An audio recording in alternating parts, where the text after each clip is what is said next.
Bonjour à toutes et à tous, nous sommes dans Road Trip et comme vous pouvez le voir, nous sommes à Bercy Village à Paris et ce week-end, il y a un festival, c'est le festival Delcourt Soleil. Il y a des tonnes d'auteurs en dédicace, bien sûr, comme dans tous les festivals. On va pouvoir en interviewer quelques-uns, dont, en fin d'émission, Eric Powell, le dessinateur de The Goon. Mais ça, c'est pour la fin de l'émission. Entre-temps, il y a plein d'autres choses. Ils ont fait des ateliers pour les enfants avec les auteurs de Noob et Patrick Sobral, l'auteur des Légendaires. Et on a rencontré ces dessinateurs. Spin me round.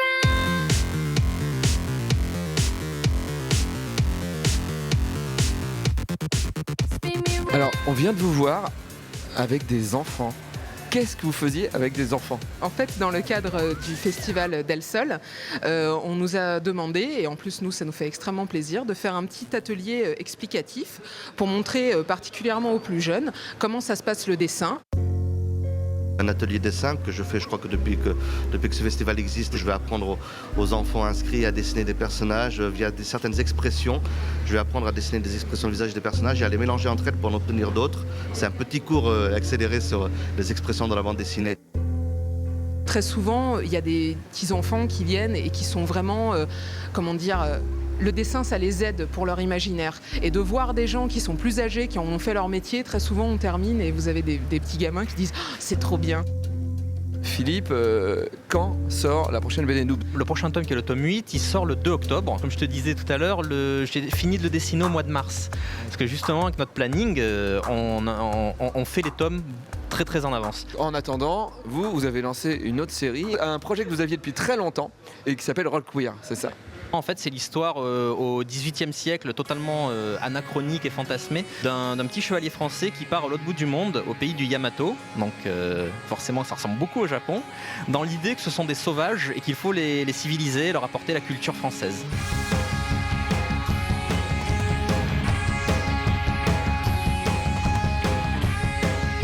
Donc toi, tu es l'auteur des Légendaires. Alors là, j'ai l'album numéro 1, mais on en est déjà à combien d'albums là ? 15 tomes, le 16e sort dans moins d'un mois. Sans compter la série spin-off des Légendaires Origines. Que tu ne dessines pas ? Que je ne dessine pas, dont je suis seulement le scénariste. Le dessin est fait par la talentueuse Nadou, qui a 2 tomes de sortie et le 3e en cours de réalisation également.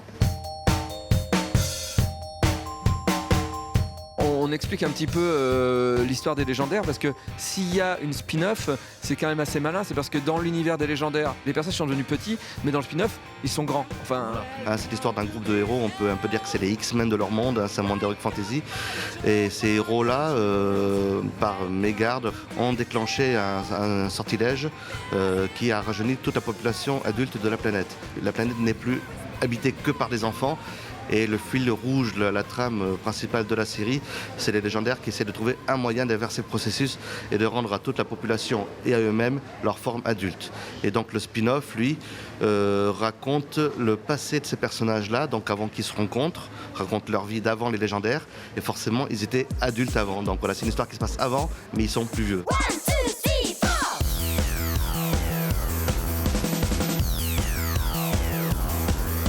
on est toujours au festival et là il y a d'autres activités dont le skinjacking et je vais donner de ma personne puisque je vais me faire skinjacker, on dit ça ? Oui, skinjacker, oui c'est ça exactement. Ça consiste en quoi en fait ? Le skinjacking, donc on dessine sur des gens pendant divers événements. En général des petits dessins rigolos avec des jeux de mots, voilà un peu débiles. La victime ne choisit pas son tatouage, c'est nous qui choisissons. Par contre, elle choisit juste l'endroit où on va la skinjacker.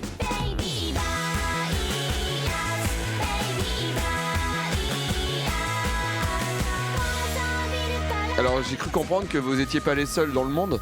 Alors en fait il y a 3 équipes, une à Bordeaux qui est l'équipe d'origine, puis une autre à Paris et enfin une autre à Montréal. Mais comment est venue l'idée ? Vous voliez des voitures avant et après vous vous êtes dit on va changer de secteur ? Si je dis pas de bêtises, je crois que juste ils se sont amusés à dessiner sur des gens pendant une soirée alors qu'ils étaient un peu bourrés. Puis ils se sont dit tiens, ça plaît aux gens, pourquoi pas, voilà. On doit faire au moins en moyenne 2 événements par mois, voilà. Toujours pour le fun. Vous gagnez juste assez d'argent pour pouvoir payer ces feutres qui sont hors de prix. Oui, c'est à peu près ça, ouais. Puis le problème c'est qu'on peut pas... On peut difficilement se faire sponsoriser par les marques qui font ce genre de matériel parce que c'est pas testés dermatologiquement, donc ils peuvent pas s'engager et dire Tu dis ça pendant que t'es en train de peindre sur moi. on n'a jamais eu de problème. Hein. Il est en train de couler son truc en live.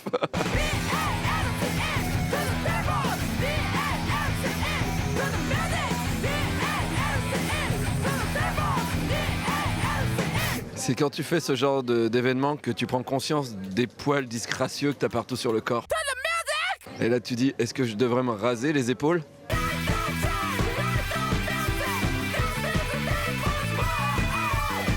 J'ai la petite morve. Et ça sèche au bout de combien de temps? Dans même pas 5 minutes, ce sera bon quoi. Merci beaucoup Bill. Merci beaucoup. Voilà, et maintenant, je sais plus, mais on va sûrement aller interviewer quelqu'un. Ouais.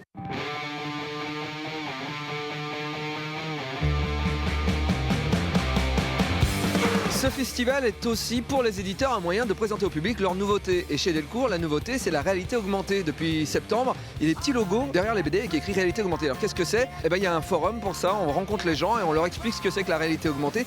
Et après d'ailleurs, on va rencontrer les auteurs de Media Entity. Mais on va vite, on est en retard. On est en retard, c'est maintenant. Hein.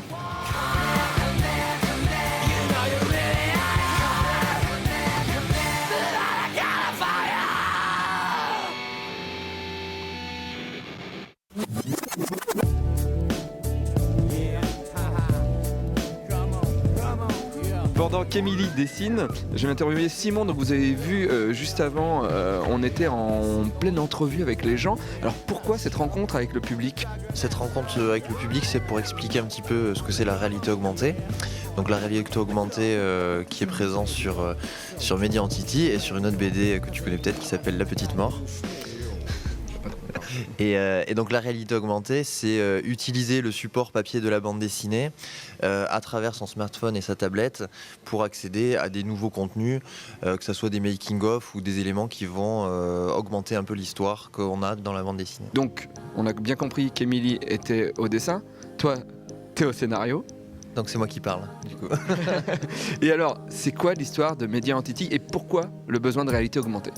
Alors, l'histoire de Media Entity, c'est dans un univers où il y a un réseau social tentaculaire. Un Facebook. Une espèce de Facebook, ouais, qui s'appelle Media Entity et au sein duquel, en fait, nos profils deviennent tellement importants qu'ils s'autonomisent et agissent sur le réseau hors de tout contrôle. Donc, on va avoir des vidéos de nous qui apparaissent qu'on n'a jamais tournées, des photos de fêtes où on était bourré, où en fait on n'est jamais allé. Et tous ces événements sur le réseau vont avoir des conséquences dramatiques pour les personnages de la série.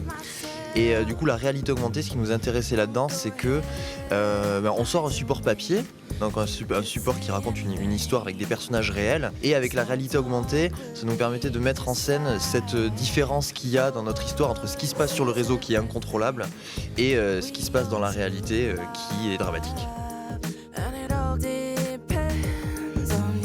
C'est né de quoi le style de scénario? C'est une névrose? C'est une peur? Ça vient d'où tout ça?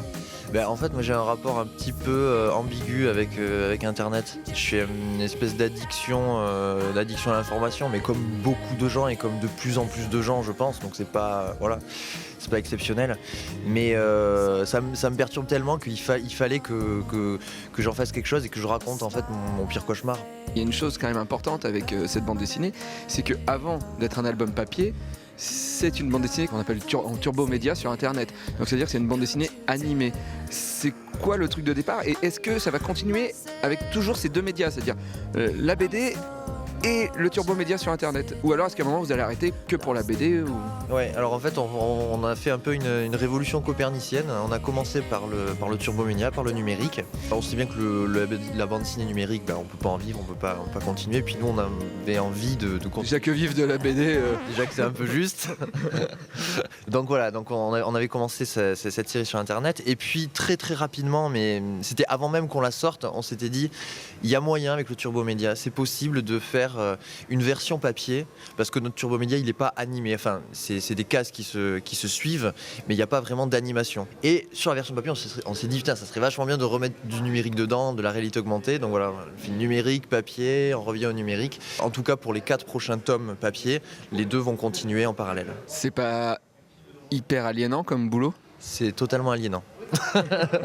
C'est totalement lié, non, on n'a plus de vie et puis le paradoxe de tout ça, c'est qu'on essaie de raconter que parfois on ferait mieux d'éteindre son écran et de sortir dehors et puis qu'on le fait pas.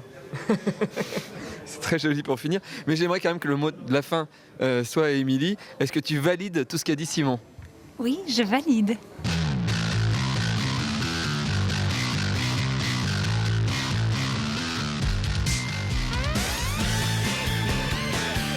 On est en train de tester des nouvelles choses à la télé française, c'est-à-dire que j'ai un bracelet caméra. Voilà. On va parler comics un petit peu aussi dans l'émission parce que, vous le savez, chez Dargo, ils ont lancé Urban Comics. Et Urban Comics, ça marche super bien. Et le comics en France, ça recommence. Et Delcourt, ils sont pas en reste puisqu'ils sont pas en reste, j'ai dit ça. Ils sont pas en reste puisqu'ils ont Walking Dead. Et chez Soleil aussi, il y a du comics avec par exemple HeroCorp. Et là, ils se lancent dans du comics français. Et ça s'appelle Super World. Et j'ai rencontré l'auteur. Ah, on me voit toujours là, donc je peux plus sortir du champ en fait.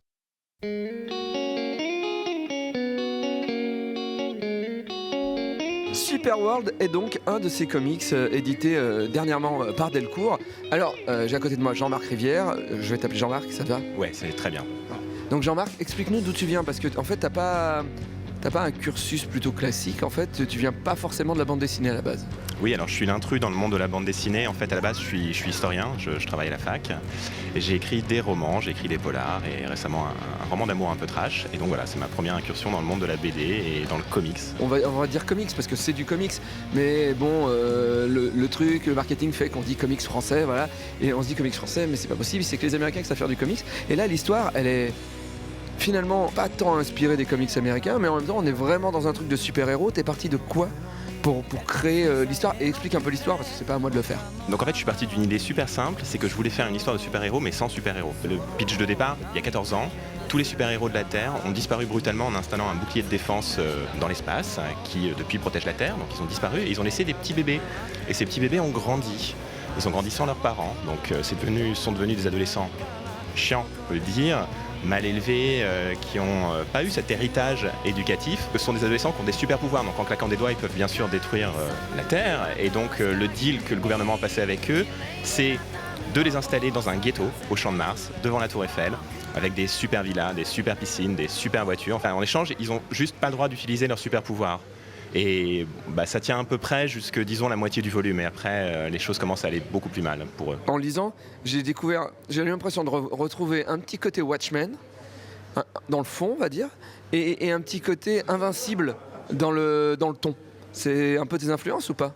Alors le côté Watchmen, oui, parce que bien évidemment, le principe des Watchmen, c'est qu'on prend des super-héros et on les tourne pour les adapter à un état d'esprit particulier, ce que j'ai essayé de faire. Donc évidemment, dans ce traitement-là du genre du comics et du genre particulier du super-héros, c'est exactement l'influence que je voulais avoir. Alors Invincible, l'idée c'était un ton assez détendu dans lequel on se refuse rien en fait. Nous on a essayé vraiment de concevoir un super world comme quelque chose d'ado, mais c'est juste un point d'entrée, le côté adolescent. C'est-à-dire qu'après, ça aborde quand même des thèmes comme tout mon comics qui sont des thèmes un petit peu plus sérieux comme la transmission des valeurs, les héritages, enfin des choses qui quand même donnent un petit peu plus à réfléchir, j'espère.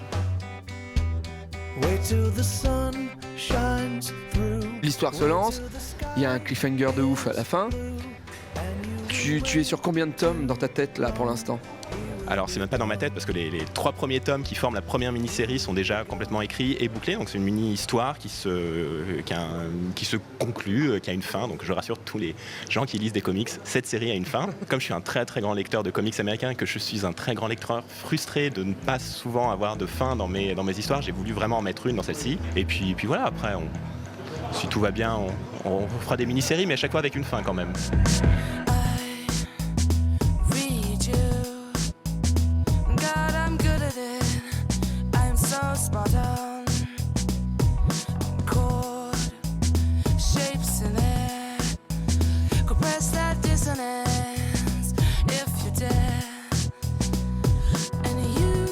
Juste à côté de moi, c'est Eric Powell et je suis très très content parce que j'adore ses BD, j'adore ses comics et vu qu'on m'avait dit qu'il sortait jamais de chez lui, je me suis dit qu'il viendrait jamais en France et là il est en France, il est à côté de moi donc je suis très content. Bonjour Eric. Hello. Voilà, maintenant on s'est compris et maintenant je vais essayer de parler en anglais et là on va peut-être moins se comprendre. Ok, I speak English now. Okay. And then Are you ready? I'm ready. Okay. What were your source of inspiration for the Goon universe? Mainly, I'm lazy and I wanted to draw all of the things that I felt like drawing. So everything that I loved, I kind of smashed together into this. So I could draw all of the big, ugly guys and monsters and things that I wanted to draw. I don't like getting out my house and I work in comics too, okay? I was told that you choose comics so you didn't have to get out. It is true. It's kind of a joke about how isolating comic books, making comics are, because you're sitting at a table by yourself for the most part, working alone. And I lived out in the country by myself for a long time, so it was very isolating. But I actually moved into Nashville, into the city, so it's not quite as bad anymore. You don't like people? No, people are terrible. No. I know. There are some good and some bad. Bon alors maintenant, oui, la question méga dure en anglais. How does it feel to have won a Eisner Award? I'm sorry. It's okay. It feels pretty good. It feels good to be recognized for what you're doing. And I won a few now, and the first one was the best because it was the first, and also it was the last year that Will Eisner was alive in presenting the awards. So I was able to get one from him, so it was good. Bon, moi j'aime bien Buffy et j'ai eu l'impression d'avoir des trucs de Buffy dans The Goon. Donc je vais poser la question du méga fan de Buffy. Je ne suis pas gay. It's true. I'm sorry. It's true that you two are a fan of Buffy the Vampire Slayer. I'm not gay.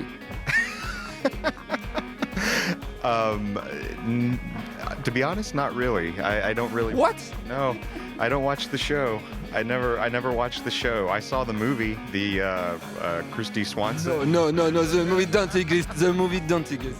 Okay, well, I saw the movie. I never watched the show, but I got a job doing several of the comic books. But I never watched. The only time I ever watched the show is when they sent me reference material, so I would know how to draw it. It's a good TV show. Yeah. Yes. Yeah. Okay, I'll take. I'm very sad. I believe you.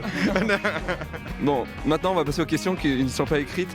In the Goon and Chimichanga, we have a circus, okay? You have a problem with a circus?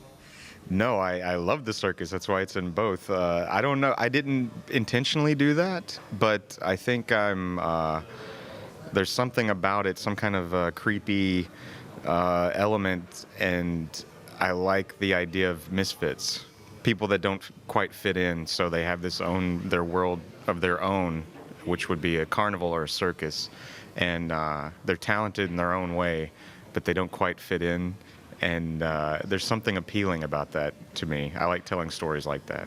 Et donc maintenant on va parler de la suite. Comment on dit, the next comics is for you is The Goon, is Chimichanga. Yeah. Right now, I'm working on a new Goon miniseries called Occasion of Revenge. It's more of in the feel of Chinatown and the mystery of Mr. Wicker. And also, I'm working on a follow-up to Chimichanga, another Chimichanga book. Yeah. Thanks. Thank you. I'm sorry. For what? For my English. It's better than my French.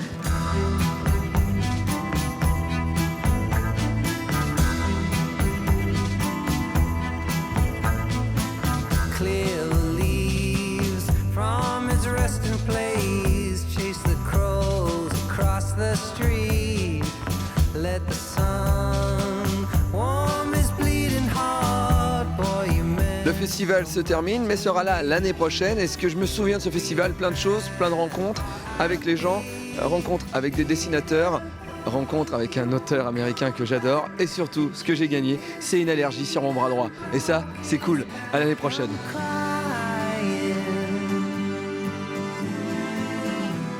Remembering the days, crying sweet tears of joy, remembering the days, the games that we played.